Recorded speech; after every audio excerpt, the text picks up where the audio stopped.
A new documentary is asking an old question. Who killed rapper Tupac Shakur? And now a former Compton officer is offering a $100,000 challenge to the man he's convinced was behind the murder. Chris Blatchford has the latest developments. This scene has haunted Las Vegas investigators for 11 years. And detectives there are now planning a fresh trip to Los Angeles, seeking information leading to the gunman who shot up this BMW and killed rap star Tupac Shakur. It wasn't a random shooting. Former Tupac bodyguard Frank Alexander.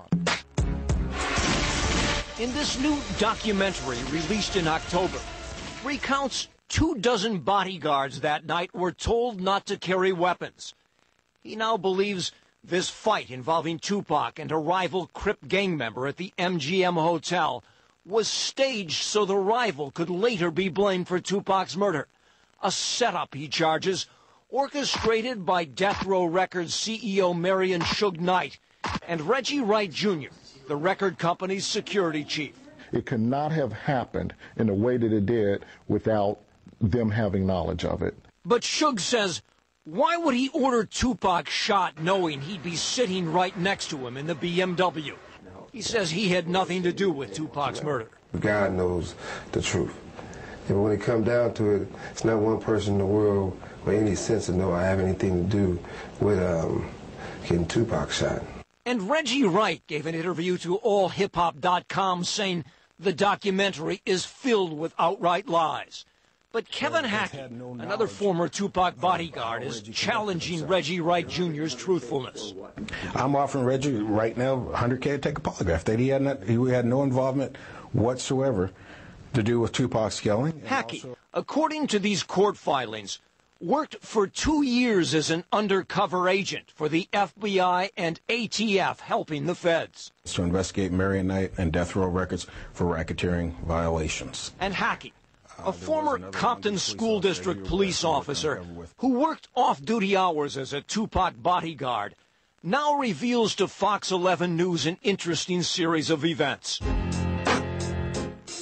He says, here at the House of Blues in 1996, an off-duty Santa Monica cop working security confiscated a .40 caliber Glock handgun similar to this from a member of Tupac Shakur's entourage. About 2 weeks after that, I was contacted by Reggie to go over to Santa Monica Police Department to pick up this firearm. Hackey says he first showed the handgun to his FBI handlers and then turned it over to Reggie Wright Jr.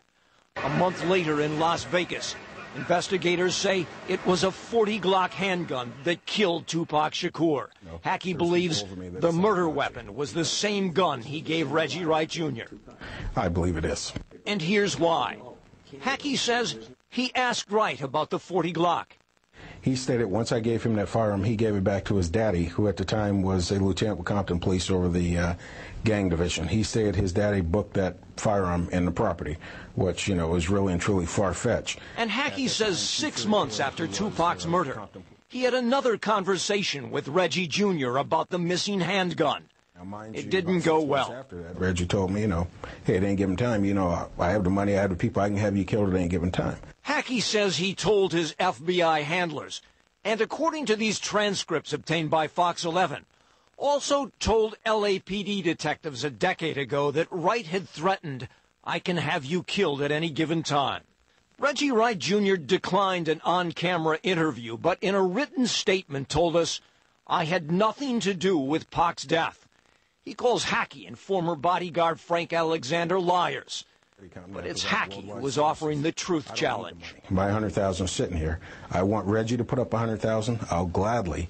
I will gladly take a polygraph, and I will gladly take his money, and I'll go ahead and start a college fund for underprivileged kids in Las Vegas under Tupac's name. In response, Wright tells Hackey, pay for it, set it up, let's do it.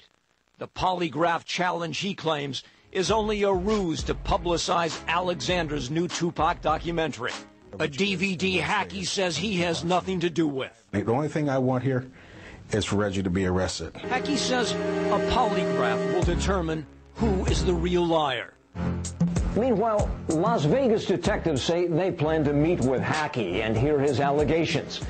And Hackey hopes his statements will be enough to interested grand jury. Chris Blatchford, Fox 11 News.